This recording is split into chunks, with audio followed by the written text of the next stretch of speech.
Welcome to another episode of Mike's Money Picks. Today on the podcast, we're going to be breaking down the 2024 BMW Championship. This is the second leg of the FedEx Cup playoffs. The field has been cut to 50, and those chosen 50 or earned 50, whatever you want to call it, those 50 are heading to the Mile High City to Denver for Castle Pines Golf Club. This is a new course for the PGA Tour. It is quite interesting. Things are going to be quite different this week, and so we are going to break it down here. We are going to go over this unique golf course itself and what you can expect from Castle Pines, and then we're going to take a look at the board and tell you what we like in DFS betting and one and done this week. And this is a big week because if you play on DraftKings, they are having some quite big contests for this tournament. If you play one and done, this is probably the last week of your one and done season, and really this is the last real PGA Tour event of the season before we head to the Tour Championship next week, which, although it's at a great golf course at East Lake, the starting strokes kind of make it really wonky and really weird, and it's never my favorite event, even though I do enjoy the course at East Lake. But that's a story for next week.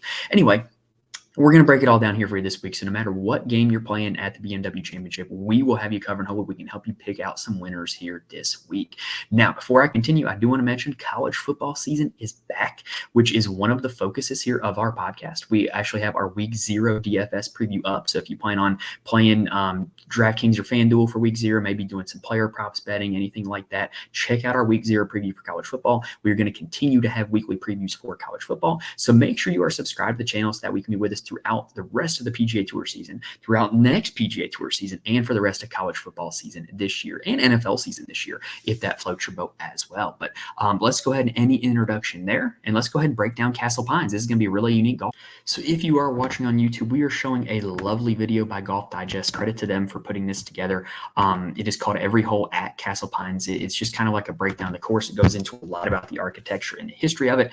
Check it out with the volume and sound on if you are interested in golf course architecture, or if you just want something like picturesque to look at. These Every Hole at videos, I very much enjoy them, but also they're like one of the best things ever to relax and kind of tone down at night. I'll just watch one for a course that I haven't seen, just kind of at the end of the night to kind of help calm me at the end of the day. Just very good vibes on them. Anyway, that's beside the point. So Castle Pines Golf Club is just outside of Denver. It is a par 72 and it measures out around 8,100 yards. Yes, you heard that correct. 8,100 yards, making it the longest course ever to be played on the PGA Tour.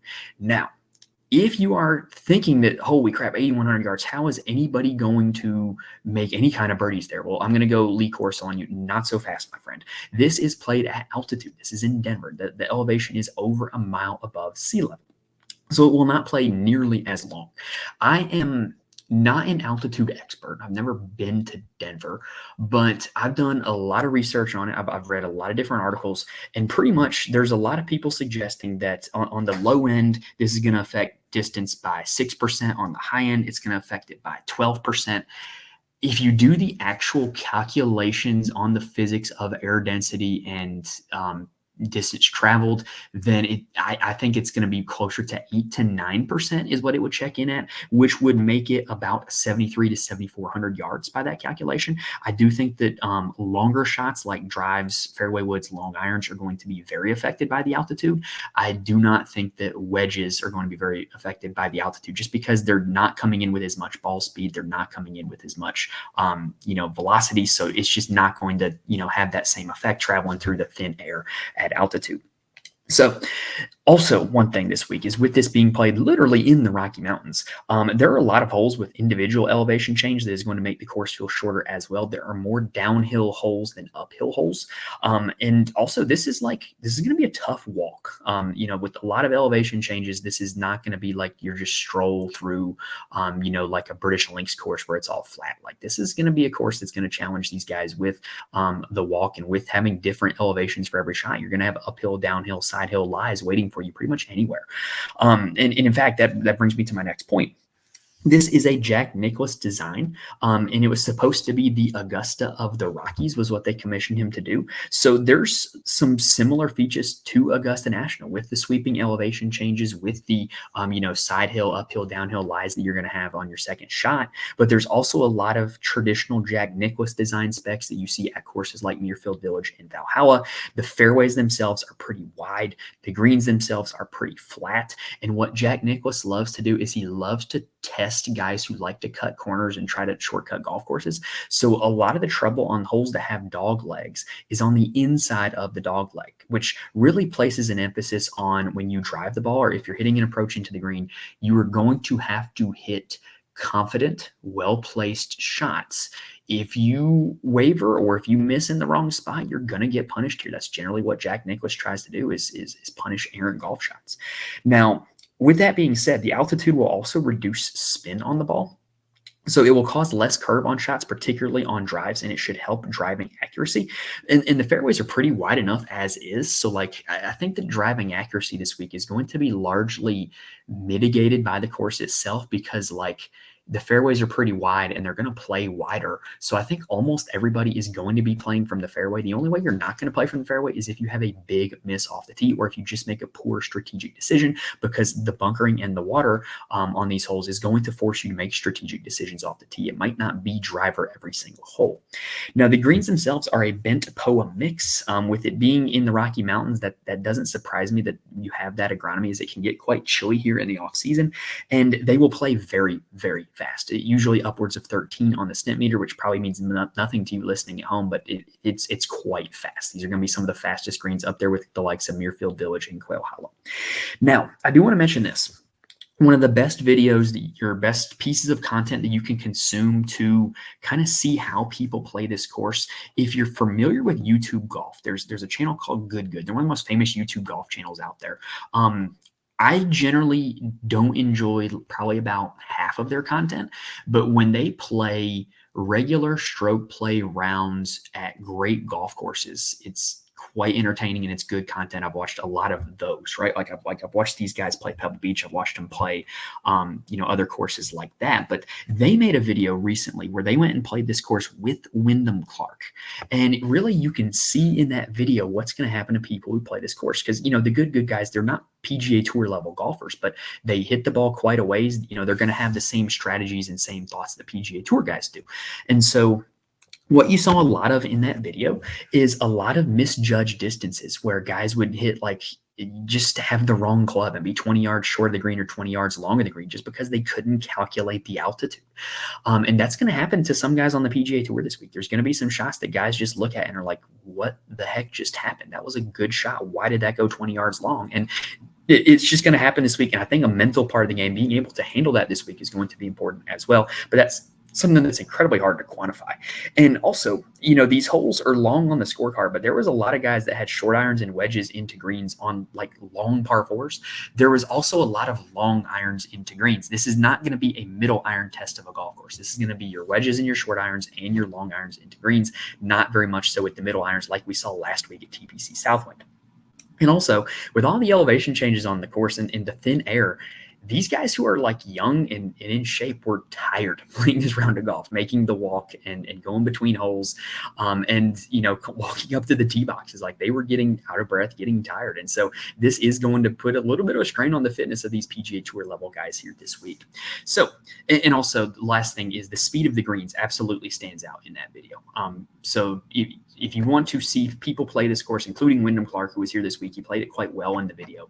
But go check out that video from Good if you are interested to see how this course actually plays from real golfers, as opposed to just looking at pictures or looking at drone footage.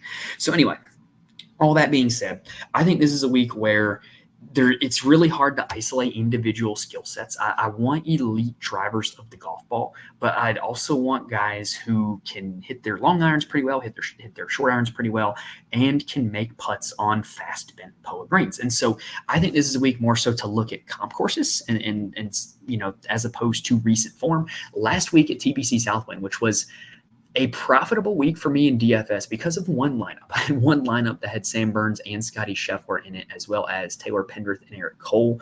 And that lineup was the lineup that saved my entire week, if I'm being honest. But if you played the guys last week that were coming in with good ball striking form, coming in as good course fits, it didn't really work out for you. So this week, I'm going to prioritize comp course history and try to look at the skill sets, but I'm not going to do what I did last week, where I just, look at recent approach play and use that as the most determining factor. So the comp courses this week, there is a long list of them. Thinking about everything I said, I think Augusta National is the most obvious one. wide fairways, sweeping elevation changes, long irons and wedges into greens, Augusta National. Valhalla, I think, is one. Jack Nicklaus design, lots of long irons into greens. Valhalla is just on a much more flat piece of property than this one, but some of the same features off the tee, some of the same features on greens at Valhalla are evident here at Castle Pines as well. I think the same thing about Muirfield Village, which is quite similar to this course, just located in Dublin, Ohio, without the altitude changes. I don't think that the fairways will be as firm and fast here as Muirfield Village is, but I do think that there's some similarities there. In the Good video, you can also see a lot of thick rough on this course. Muirfield Village, quite frankly, really known for its thick rough. Golf Chapultepec is another one. It's when the PGA Tour used to play the WGC Mexico. It was played in super high elevation. And you saw guys like Dustin Johnson and Rory McIlroy really succeed well at that event. Limited data on that event, though, still remaining because it was done like 5 years ago. Kapalua, I think, is another one with the sweeping elevation changes, with the dichotomy of the greens. You're either having wedges or having long irons. I think Kapalua is quite easier than this course, though. I think this course is going to play much more difficult than Kapalua does. And then lastly, Tahoe Mountain Club, home of the Barracuda Championship, is also played at altitude. So if you're looking, for example, PGA Tour guys to play at altitude, if they played in the alternate event, the Barracuda Championship, in either of the last few years, they played at Tahoe Mountain Club, which is going to be the closest in altitude that you can get to this course. So at the end of the day, the key stats here this week at Castle Pines: strokes gained on approach, strokes gained off the tee. You're going to have to be an elite ball striker if you want to win this week. And then you're going to have to cash it in putting. So I'm prioritizing putting on bent POA greens as well as fast greens. With this being a par 72, I think that scoring on the par 5s is going to be key, and I think they are quite scoreable. And then we already mentioned performance at comp courses and performance in strong fields, because with this only being the 50 best players on the PGA Tour this season, you're going to have to separate yourself from the best of the best if you want to win this event. So that does it for a quick profile of Castle Pines. Let's go ahead and real quick dive down the rabbit hole. Now, when I refer to the rabbit hole, I am talking about the rabbit hole, which is a tool from Bettsburg's Golf that I use to make my custom models. There are a ton of custom conditions and filters that you can use on here to make a custom model, or just look at the numbers. And they've really allowed me to find guys that I probably would not have otherwise if I didn't have access to that data. Last week, the rabbit hole guided me to Taylor Pendrith, which was a pretty good play. Not obviously like, the winner of the event, but considering his price tag, considering how he finished, I would not have found him if not for this tool. So I'm going to use it again here this week. And we threw kind of just a few things in the blender to make our custom model here. So for this week, looking at strokes gained approach, top 10 guys in the field this calendar year: Scheffler, Connors, Schauffele, Rye, Hoagie, Finau, Lowry, Oberg, Noren, and Siwoo Kim. Driving distance, I also wanted to look at, as opposed to just your basic run-of-the-mill off the tee play. Top in the field in that category: Ben On, Taylor Pendrith, McIlroy, Adam Scott, Wyndham Clark, Cam Young, Max Grazerman, surprisingly a long hitter. I did not know Max had that in his game. Ludwig Oberg, Tony Finau, and Steven Jaeger. Approaches from 200 plus yards, aka the long iron play, best in the field are McIntyre, Matsuyama, Finau, Rye, Batia, Bezadenhoop, Schauffele, On, Oberg, and Zalatoris. Now for strokes gained putting, I wanted to compare to the baseline how guys do on bent POA greens as well as on fast greens. So the guys that do the best on bent POA are McCarthy, Schauffele, Fitzpatrick, Bradley, M, Clark, Scott, Fleetwood, Harmon, and Cole. The guys who see big boosts from their baseline in that 10 are Keegan Bradley and Tommy Fleetwood. In general, anybody else who sees a big jump from their baseline: Rory McIlroy, Matthew Pavone. Nobody else is really standing out for me in that regard. Now, strokes gained putting on fast greens, I also want to look at, because they are going to be quite fast this week. Top of the list, tied, is Denny McCarthy and Thomas Dietrich, followed by Max Homa, Xander Schauffele, Ludwig Oberg, Sam Burns, Matt Fitzpatrick, Sahith Theegala, Jason Day, and Max Grazerman. Nobody in that list really taking a big jump from their baseline, if I'm being totally honest. Now, par 5 birdie or better percentage, best in the field are Scheffler, Grazerman, Thompson, McIlroy, Kim, Dunlap, Theegala, Schauffele, Jaeger, and Finau. And then I wanted to look at just different types of comp courses. So the first thing I did was look at very strong fields. So this is going to give you the guys who tend to play well at the signature events, the majors, the short field, good player events. And I think that is worthwhile to include in a model this week. Scheffler, Schauffele, McIlroy, Morikawa, Lowry, Fleetwood, Hovland, Fitzpatrick, Matsuyama, and Oberg as the top 10. Looking at Jack Nicklaus and Tom Fazio designed courses, because the two of those architects feature a lot of similarities. Doing some research into golf cart architecture, that's something I found out, so I'm including both of them on here. By including Tom Fazio, I know you get Quail Hollow, I believe you get Congaree, and there's another one you get on there. I think Congaree is actually not a terrible comp course for this either. Anyway, the top 10: Schauffele, McIlroy, Scheffler, Cantlay, Homa, Hovland, Fleetwood, McCarthy, Morikawa, and Lowry. Then I wanted to just sort by high elevation, which, for what it's worth, you get Club Chapultepec, you get TBC Scottsdale.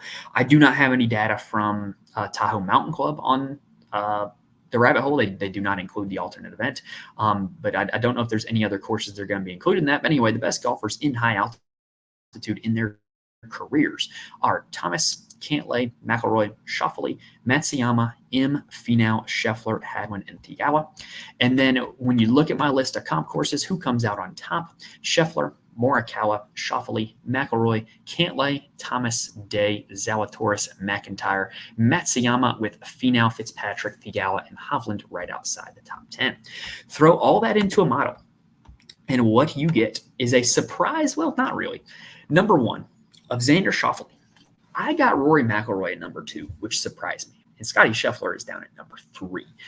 I did not anticipate getting Scheffler at number 3, but I'm not surprised to see Xander pop up number 1. And so we're going to talk about that when we get to looking at the board, but I'm not shocked to see Xander number 1. 4th is Victor Hovland. 5th is Ludwig Oberg. Pretty chalky top 5. 6, Tony Finau. Interested there. 7, Patrick Cantlay. 8, Hideki Matsuyama. 9, Justin Thomas. 10, Sahith Theegala. The first player in the $6,000 range in DraftKings that pops up for me is Will Zalatoris at 17. And then you also get Max Homa at 24. And Max Grazerman comes in at 29. He rated out really well on some metrics, but his lack of comp course history and lack of history at high elevation kind of hurt him because he didn't have any numbers to factor in. All right, so that was the model from the rabbit hole.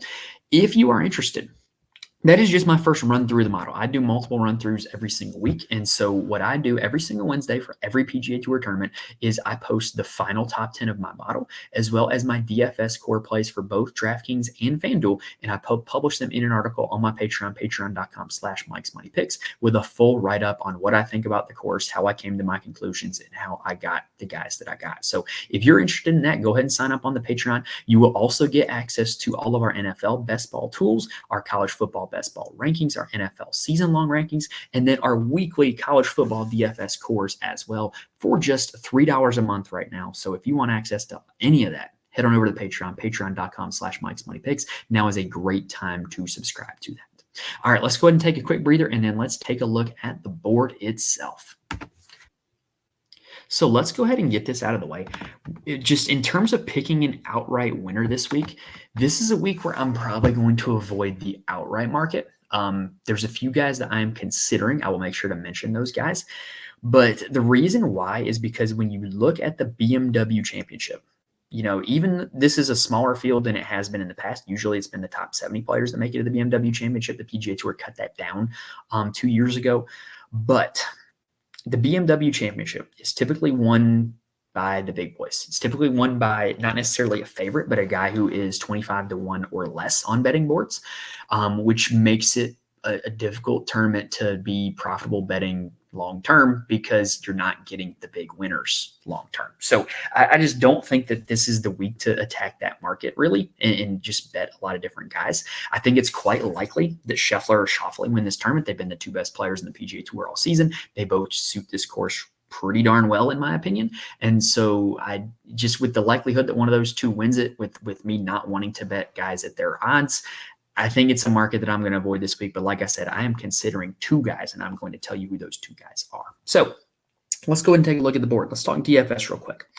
So to me this week, with it being a 50-player field, ownership is going to be high on both Scheffler and Schauffele. right? So like there's no reason to pick one or the other because of DFS ownership. The reason to pick one over the other would be A, price, and B, course fit. So this week, with this being a event played at altitude on a Jack Nicklaus design with a lot of variables in play, I think that this benefits Xander Schauffele more than Scotty Scheffler.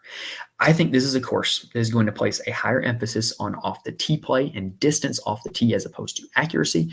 I think this is a course that is going to place more emphasis on the third and fourth strokes with the putter as opposed to the second shot on approach. And what do you know? Xander is a significantly better putter than Scotty Scheffler. Xander is a longer driver of the golf ball than Scotty Scheffler. Xander has been better at the comp courses this year than, well, actually, I don't think that's necessarily accurate. Scotty won Memorial and the Masters. Xander won at Valhalla. They've both been great at the comp courses this year. But you look at the price tag between the two, and I think you can make the argument that Xander's a better course fit. He's $1,200 cheaper on DraftKings. So I am, for the first time in forever, going to err on the side of I'm going to play more Schauffele than Scheffler. That's just my opinion this week. Now, to follow that up, Scotty Scheffler, when you think about the courses he is at his best at, it is at the courses that eliminate variables and allow him to separate because of his precision and course management on his first and second shots. This week, I don't think accuracy off the tee is going to be an advantage because I think there's going to be a lot of hit fairways. I don't think that precision on the second shot is going to be an advantage because you could just pick the wrong club and you're going to be screwed no matter what, no matter how well you hit it. And I don't think Scotty Scheffler manages a lot of variables very well. It's why he's not great at Open Championships. It's why he was not great at Pinehurst. His brain could not comprehend all the variables that were in play. He didn't know where to miss. He didn't know where to land the ball. Just a lot of variables tend to mess up and fry his brain a little bit, and he doesn't play his best. This is a course with a lot of variables. So I tend to think I would prefer a guy like Xander Schauffele at a course like that over Scotty Scheffler. Now, does that mean I'm going to play 0% Scotty Scheffler? No, it does not. But what it means is, given the choice between the two of them, I'm going to be a little bit higher on Schauffele this week than Scheffler. Just my personal opinion. You can go the other way, and I would not fault you for it either way. Now, next up is the interesting conundrum, right? So I don't think anybody is going to play Rory McIlroy this week after the performance that he got at the FedEx St. Jude Championship. However, Rory is quite good at my list of comp courses. He's quite good at Jack Nicklaus designs. He can be a good putter when he wants to be. He can be a great ball striker when he wants to be. And certainly when he's playing well, I mentioned that this course is going to require confident, well-placed shots off the tee and on approach. Nobody plays with more confidence than Rory McIlroy when he's going. Nobody's going to play him in DFS. I think he is a much better DFS play than a outright bet this week. And I know the last week is awful. And I think in DFS, that just means that no one's going to play him. And I would much rather play him in a situation like that than just try to get a lightning in a bottle with him outright winning. So Rory McIlroy, I think, is an in play in DFS this week. I don't know how much of him I'm going to play, but I will be playing a little bit. Now, one thing that's interesting this week also is it's totally viable to play Rory McIlroy as your second guy in a lineup. There's enough values down in the 6K range that you can play Scotty and Rory, you can play Xander and Rory. So I don't think that, starting your lineups with Rory is something you have to do either. I think you play a lineup where you start with two of the top three. I don't think many people are going to play Hideki either. I'm probably going to pass on Hideki. I full faded him last week because of that story of his caddy and his coach not making it over to America. That was a bad decision. Oh, well. Life goes on. I'm probably going to do the same this week because imagine trying to calculate all the altitudes and all your distances without your caddy and your coach. So I don't think that this is the best spot for Hideki. And I think that really with him, he tends to pop up for a win and then do nothing for a while. So I think that this is time to fade Hideki again. I have no problem doing that. Viktor Hovland is starting to come into his own. So when you think about the roadmap for how Viktor Hovland won the BMW Championship last year, and I think he won the Tour Championship last year. He either won it or was runner-up. But when you think about what he did in the FedEx Cup playoffs last year, here's the formula. Be elite off the tee, both long and accurate. Be elite on approach. Be just average around the green. It's never going to be one of the strengths of his game, but when he's average at it, he tends to play well. And be above average with the putter. Well, look at the boxes that he checked off last week at the FedEx St. Jude. Well above average off the tee, great on approach. Didn't lose much around the green, well above average with the putter. That's what you want from Victor Hovland. That's the formula. Victor is also a super analytical guy. So, like, I trust Victor to get the elevation right. I trust Victor to get the altitude calculated correctly. I think that he is very interesting to me this week. I think he's going to be highly owned. I think a lot of people are going to play Victor as their second guy in a lineup with Scotty or Xander. So I would try to avoid doing that, but I think that Victor is absolutely in play this week. I think that this might be the start of FedEx Cup playoff Victor like we saw last year. Collin Morikawa is going to go largely unowned because he was largely uninspiring last week at the FedEx St. Jude Championship. Lost strokes off the tee, lost strokes on approach. Was great with his short game. That's typically not Collin Morikawa's MO. So it depends. Do you think that performance was a one-off, or do you think that it's a sign of things to come? Either way, he's been great at my comp courses. I'm willing to give him a roll of the dice, especially on a week where I think people are going to flock to Victor and you're going to get Collin at less ownership than Victor. Or you can just avoid the top four and play Victor and Collin. I think there's a lot of ways you can build your lineup this week. Oberg is interesting because kind of like with Rory, I think because of the two guys above him, I don't think anybody's going to play Oberg in DFS. I think in terms of ownership, it is going to be Victor, big gap, Collin, big gap, and then Ludwig.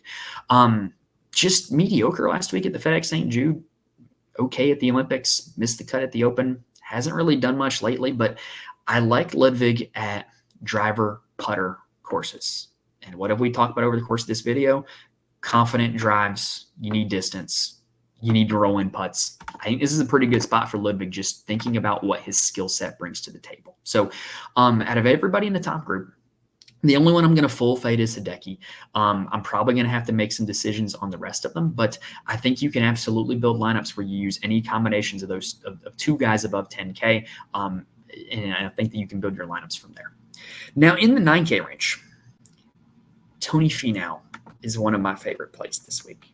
When you think about Tony Finau is a good wedge player. Tony Finau is a good long iron player. He is one of the best mental game golfers out there in terms of playing 72 holes for a tournament. You can say what you want about his ability to close a tournament, but in terms of, oh crap, I just hit it in the water.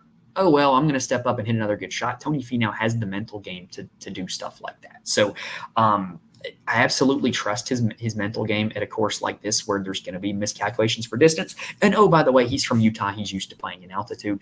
He would be a guy that I would consider betting this week. The approach play has been outstanding all summer. I've been on record that I think Tony Finau is going to win a tournament this summer. Bent grass is his best putting surface.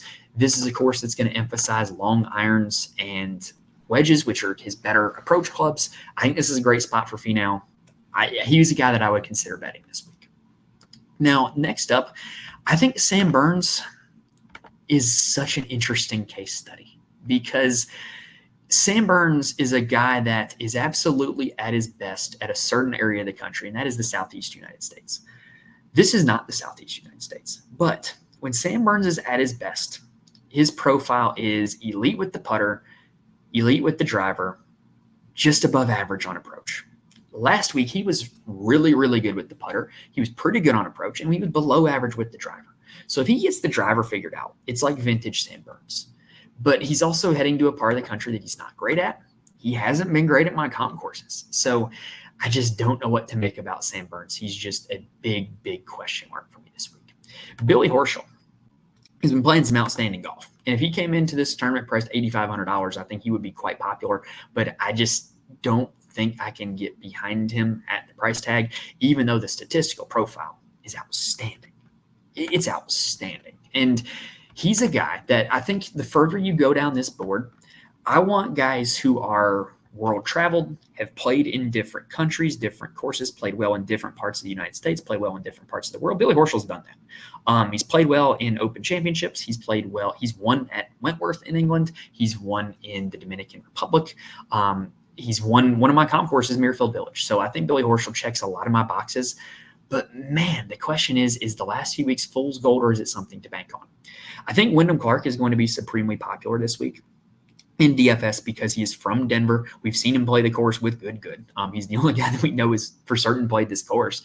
And really, I think a lot of his weaknesses are going to be mitigated at this course. His weakness is he can get super wild with the driver and hit a big banana slice, but he's not going to He's going to be able to do that and still hit fairways this week. He's also great with the putter. He's a historically great putter. So I think this is a pretty good spot for Wyndham. I really do. Just know that if you play him in DFS, he's going to come in at supremely high ownership. Now, here's the thing. What I think a lot of people are going to do in DFS this week is avoid this 8K range entirely. Just avoid it entirely. So I think this week, if you're looking to make your DFS lineup different, which you're going to have to do because there's only 50 players in the field. So if you're going to want to make your DFS lineup different, you either have to play different players or make it different by construction. So if you want to play different players or make it different by construction, there are some guys in the 8K range that are going to allow you to do both. Here's what I mean. Nobody's talking about playing Akshay Bhatia this week, but Akshay has a win in elevation at Tahoe Mountain Club. Akshay has been a generally pretty good approach player more often than not. He's been generally a good putter this year more often than not. He's been generally good off the tee more often than not. All he has to do is have all of them click in the same tournament. And oh, by the way, you remember how I mentioned how this tournament's going to feature a lot of long irons and a lot of wedges? What other course features a lot of long irons and a lot of wedges? TBC San Antonio, where he won. I don't think it's an apples-to-apples comp, but I think the approach distances are quite similar, and he has a win at that course. Adam Scott and Jason Day fit the description I was talking about earlier of world-traveled players who generally have a lot of experience, play well at big boy golf courses, play well at majors. I think they're worth a roll of the dice, especially Jason Day. When we talked about how this is a driver putter course, look at what Jason Day has been doing well this year. It's been his driver and his putter. So I think that this is a pretty good spot for Jason Day. I really do. He's not a guy that I play very often, but I think this is a great week to play him, especially at low ownership in DFS. Now, with that being said, also, I think a lot of this range is going to go untouched. Matt Fitzpatrick is a guy that generally plays big-time events, big boy golf courses pretty well. In the 7K range, though, I think the popular chalky play, what I'm going to do for the 7K and 6K range is talk about the popular chalky play and then talk about like a pivot in DFS. The chalky play is going to be Robert McIntyre because, quite frankly, he's a great course fit. He's great at these driver putter golf courses. He won at Hamilton, which is a course that features a ton of elevation change. He can get supremely hot with the putter. He checks a lot of boxes for what we're looking for here at Castle Pines. I think he's going to be really popular coming off with a really good finish at TPC Southwind. Alex Noren is a guy that I would play as a pivot. I don't think he's going to be as highly owned. His statistical profile isn't quite as good as McIntyre's, but he's a guy who has played all different parts of the world. He's played well at Tahoe Mountain Club at elevation in the past. I just think that he's a guy that, this is kind of his run this year. He's got an opportunity to cash in and make the Tour Championship. A good performance this week would go a long way in doing that. I think Noren's in a pretty good spot. I also think Taylor Pendrit's in a pretty good spot. He was one of my core plays last week after I looked at it, and he continues to be really good on approach and really good with the putter. And his weakness with the driver is not distance, it's the accuracy, which I think is going to be mitigated this week. So I think this is another pretty good spot for Taylor Pendrith. He's another guy that I'm considering. He's going to be considerably lesser owned than Robert McIntyre. Now, the 6K range. There's going to be a few guys that everybody's going to flock to this week. Everybody's going to flock to Nick Dunlap. Why? Because he played really well last week. He won the U.S. Amateur at Cherry Pines, which is another course in Denver at elevation. He has won at Tahoe Mountain Club, the Barracuda Championship at elevation. So he has a great elevation history. He's playing really well coming in. He has shown that he has a very high ceiling as well because he can go nuclear in any given round of a tournament. And so when you give him 4 chances to go nuclear, he tends to do it once. I think he's a great play in Showdown DFS all week, but I'm probably – I don't know what I'm going to do in week long. I'm going to have to really see how he rates against the rest of the 6K range to determine if he's worth playing with all the ownership, because I think he's going to get a ton of ownership. What I think a lot of people are going to do this week, by the way, is they're going to try to get 3 guys above 9K. They're going to try to take your pick of 3 of any of those guys above 9K, whether it's something like Scotty, Victor, Tony, Xander, Cantlay, Wyndham. Like, there's just going to be ways to get 3 guys above 9K. Ignore the 8K range. Play one of the 7s, whether it's McIntyre, Noren, Pendrith, whatever, and then 2 guys in the 6K range. So I think the 6K range is going to be quite highly owned, and it makes sense because these are all good golfers. They're not quite frankly, that much worse than the guys in the 7K range that they should be that much priced lower than them. So it makes sense to play guys in the 6K range this week. So Nick Dunlap, I think, is going to be one of the popular ones. Will Zalatoris, I think, is going to be one of the popular ones. Great long iron player, really showed good form at TPC Southwind, been great in strong forms like at major championships his entire career. Max Grazerman, also great recent form. He's going to be supremely popular. Those are going to be your 3 chalky 6K plays. So I would not recommend playing more than one of them in the same lineup. I would not recommend playing them with like a Scotty Victor start or something like that. You're going to have to get different either by construction or by your player selections this week. So who can get you right this week and be different in the 6K range? Well, Thomas Dietrich checks off some boxes. He's a great driver of the golf ball. He is very well world traveled. He is a great putter of the golf ball who has not been putting well recently. He's generally a good putter. If that putter flips, Thomas Dietrich has the upside to finish in the top 5 of an event like this one. Max Homa has been playing horrible, just horrible, dead last, worse than Rory McIlroy and Jordan Spieth at the FedEx St. Jude Championship. But Max Homa generally plays big boy golf courses very well. Longer courses, your Torrey Pines, your Quail Hollows, your Muirfield Villages, he generally plays really well. This is a big boy golf course. I think that there's a chance that Max Homa is the right time to buy on the talent, even though the form is awful, because no one else is going to be buying it this week. And then I like Austin Eckroat this week.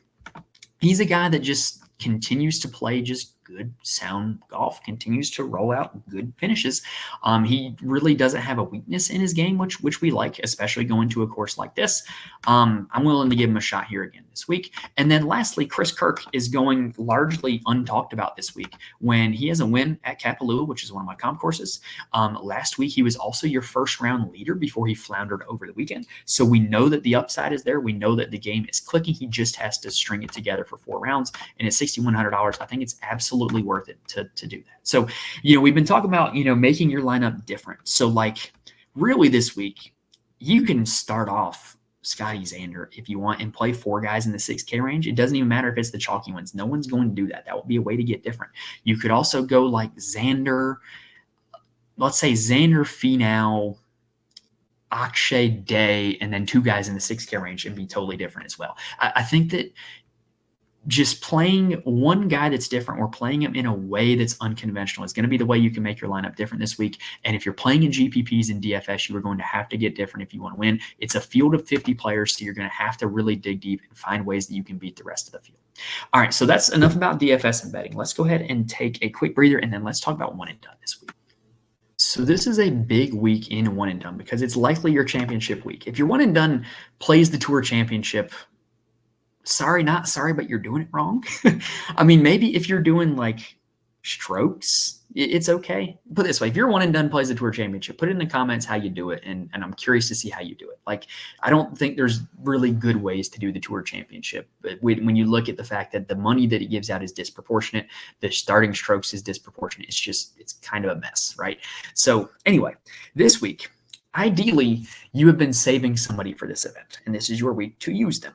However, playing your position this week is also quite important. So like you see me right here, I'm in like the middle of the pack in this one and done, and I need a winner if I want to cash. So really it boils down to, can the one or maybe even second guy that you've been saying give you enough leverage that if they win, you can gain enough spots, right? So for instance, I've got Ludwig Oberg remaining. I've got Colin Morikawa remaining. 14% of my league has Ludwig available. 13% of my league has Colin available. And given the low availability of Scotty, Xander, and Rory, it's quite likely that if you have that player available, you're going to use them, right? So it boils down to this. Can I gain enough ground to jump 20 spots by playing Ludwig and Colin and hoping that they win? If the answer is yes, then play the one that you think is going to win the most. If the answer is no, then you need to dig further down the board. So Patrick Cantlay, 23% availability. I can even see in right here, he's available for 13 guys that are ahead of me. So the fact that 13 guys ahead of me have him, that leads me to believe that probably 7 or 8 of them are going to play him. So I probably got to pass on Cantlay too. Could I really dig down right here and play Robert McIntyre or a Tony Finau if I needed to? Yeah, absolutely. But really, Your position and your availability list should determine your desperation this week. If you have been saving somebody and you're in the money or you're in the lead, then you're good. Stick to the game plan, play your guy, and move on and trust that your guy gets the job done. If you're like me and you're chasing, then you need to pick somebody who can help you chase. So I'm going to look at Collin Morikawa right here. Only 8 people ahead of me have Morikawa. Okay. For Ludwig, only 7 people ahead of me have Ludwig. You know what? Collin Morikawa has been great at my list of comp courses. I think that he is not going to be supremely high owned because I think that most people are going to look and see 8,100 yards and think, holy crap, Collin Morikawa can't hang 8,100 yards. But he's been great in his career at Jack Nicklaus golf courses. I'm going to roll the dice and hope that Collin Morikawa can eke out a win and I can pass enough people to win this one and done this week. Maybe not win the whole thing, but maybe eke out a minimum cash. All right, so that's going to do it for this episode, y'all. Remember, if you do want the full article with the model top 10 and the core plays, please head on over to the Patreon, patreon.com/Mike'sMoneyPicks. And also, if this video helped you out in any way, please hit the like button on YouTube. Rate and review the podcast if that's how you're listening. Those help me out a ton more than you guys could ever know. It helps the videos get noticed, helps the audio get noticed, helps them show up in searches. Just helps me in more ways than you could ever know. And then also, please subscribe to the channel or subscribe to the audio feed. That way you can be with us for the rest of this PGA Tour season and next, as well as NFL, college football, college basketball season coming right up. And check out the preseason NFL and college football content if you have not already. All right, but that's going to do it for this episode, guys. So we broke down the course. We took a look at the stats. We took a look at the board, gave you our thoughts for betting, DFS, and one and done this week. Hopefully we were able to pick you guys out some winners. Best of luck on whatever you got this week. Best of luck on the end of your one and done season. Best of luck on all your outright bets. Best of luck with your DFS lineups. Hopefully I was able to help you guys out a little bit here today. But thank you guys for watching and listening to this point, and I will see you guys next time.